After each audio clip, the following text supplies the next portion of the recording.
આ 26 જૂનના રોજ આંતરરાષ્ટ્રીય ડ્રગ વિરોધી દિવસ આપણે મનાવીએ. એનો મેઇન હેતુ છે કે આ લોકોને સેન્સિટાઇઝ કરવાનું, લોકો ડ્રગનું સેવન ના કરે.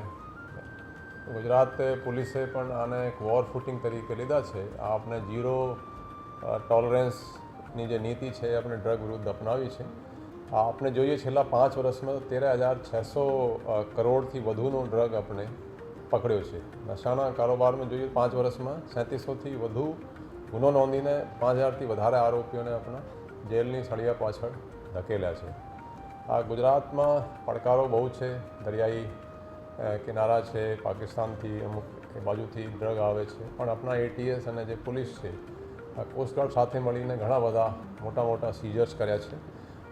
ડ્રગના દૂષણને દૂર પાડવા માટે, એના નાબૂદ કરવા માટે આપણા જે એજન્સી છે એની સાથે એક રિસેન્ટલી એક એન્ટી નાર્કોટિક્સ ટાસ્ક ફોર્સ પણ સરકારે ઊભું કર્યું છે.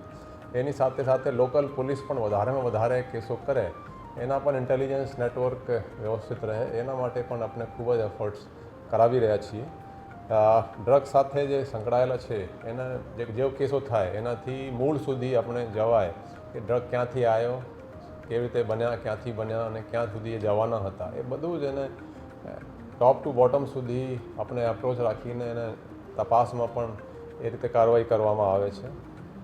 અને પેડલર સુધી સીમિત નહીં રાખતા આપણે માણસોને, અગર કોઈ મૂળ સુધી આપણે પહોંચીએ એમાં સાયન્ટિફિક એવિડન્સ પણ લેવામાં આવે છે. આ કહી શકાય કે આપણે હાલમાં સરકારની નીતિ પણ આ છે અને પોલીસ પણ ખૂબ જ એના વોર ફૂટિંગ તરીકે, એટલે ખૂબ જ એગ્રેસિવલી ઝીરો ટોલરન્સ રાખી અને આ રીતે એને એગ્રેસિવલી પરસ્યુ કરી રહ્યા છીએ કે આ ગુજરાતને આ નશામુક્ત કરી શકાય.